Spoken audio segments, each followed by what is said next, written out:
It's, again, your issue is the will of the people. Because we're not a democracy. So a democracy is simple majoritarianism. So let me give you an example. In a democracy, by up or down vote, you could say, I want to enslave black people. A constitutional republic says, no, you're going to have to go through a process to do that. So let me ask you a question. Do you think the majority of the will of the people could ever be wrong? Yes. Okay. So the founding fathers knew it could almost assuredly be wrong, right? So the system of a republic versus a democracy is it has to be slow.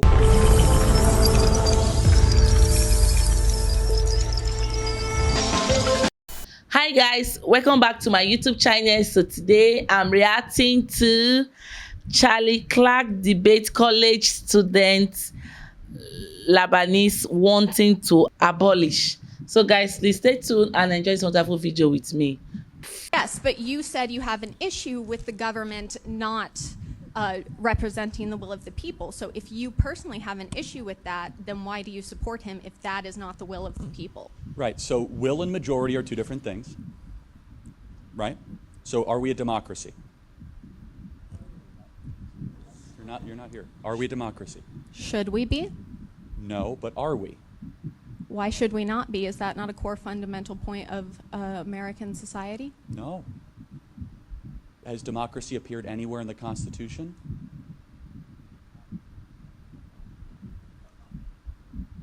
I mean, that is genuinely a valid point. However, your point of the government should represent the people, why is it that democracy is not in the Constitution, or why is it that you believe that the will of the majority is not as important as the will of the minority if your issue specifically is the government should represent the people better? Good question. So we believe in the Electoral College. Why? Because Kansas deserves a voice. Because Missouri deserves a voice. And it's the most important way I could distill it is the union we have is the states created it, the federal government didn't create it. So the kind of price of admission is every state gets 2 senators, congressmen based on population, and then electoral votes based on that population. So you kind of get a mix of both. And it's also this tension. And I would ask the question, if we abolished the Electoral College, do you think that the needs, wants, and interests of Missouri, Kansas, Iowa, North, South Dakota, Montana would be taken as seriously as New York and California? That would be my question to you. Do you believe that some citizens are more valuable than others? Because in our current system, some people's votes hold more sway than others, because people in like Wyoming who have smaller populations have more say than places like here in Missouri and Kansas. Why is this acceptable if it's, again, your issue is the will of the people? Because we're not a democracy. So a democracy is simple majoritarianism. So let me give you an example. In a democracy, by up or down vote, you could say, I want to enslave black people. A constitutional republic says, no, you're going to have to go through a process to do that. So let me ask you a question. Do you think the majority of the will of the people could ever be wrong? Yes. Okay. So the founding fathers knew it could almost assuredly be wrong, right? So the system of a republic versus a democracy is it has to be slow and arduous and intentional because it has a preference on liberty, right, not on free stuff. And so over a period of time, how do you best protect liberty? Well, you got to spread over all the representation over space and time, right? So you do it over a lot of states, a lot of square miles, a lot of acreage, and it takes a lot of time to take over the federal government, right? You have to win an election, and then an election, and an election. It's not impossible. We eradicated slavery. We gave women the right to vote. So it's possible to get change done.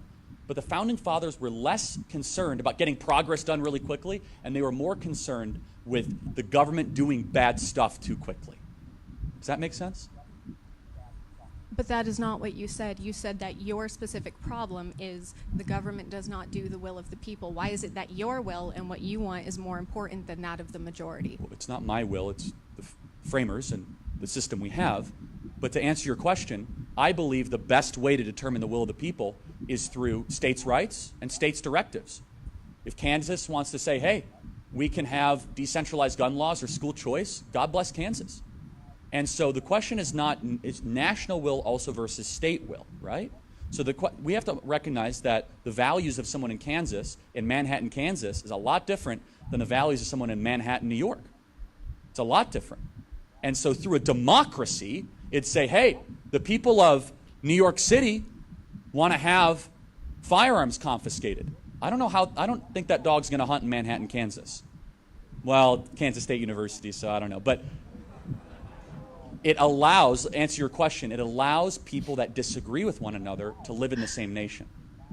You see, a Republican-style government, small r, allows people that might agree on almost nothing to still engage in self-government while still having a national project to participate in. So to clarify it even more, it is a question of the consent to the governed. If it was just a democracy, it would be an up or down vote on every single person, and that's it. The Founding Fathers saw that fail time and time again. Athenian democracy, people just vote themselves stuff. So they said, we have to have some sort of system that realizes that if men were angels, government would not be necessary, but men are not angels, so we got to create some sort of government. Federalist 51, as Madison said.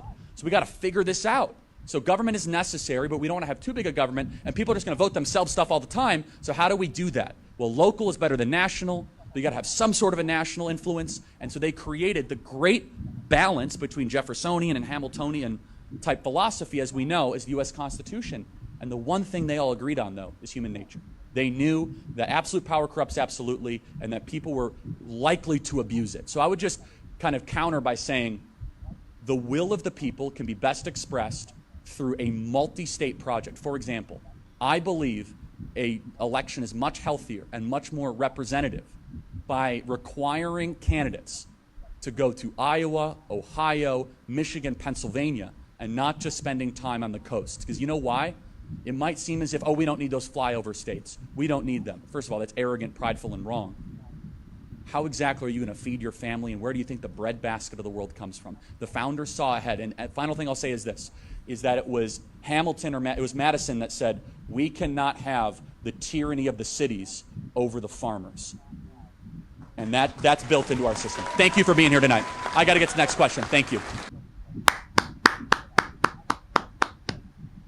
Wow. Charlie Clark, like, he's good. He's very, very good. Like, in terms of, like, speaking, saying the right thing at the right time. Like, I love the way he educate the young ones how to live, how to talk, make them know things that are things that they think that they're outside-minded of. So I just love the way he replied this college girl. Like, he's good. Charlie is very, very good. Like, he's one of my motivation speaker. Wow. Like, he's good. His speech is wonderful, because I believe that the government is for the people.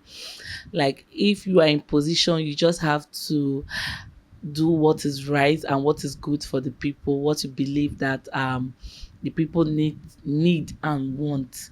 You understand? Not just thinking of your selfish interests or people you have to do favorism for and the other people know. I just believe that you should always do the right thing at the right time.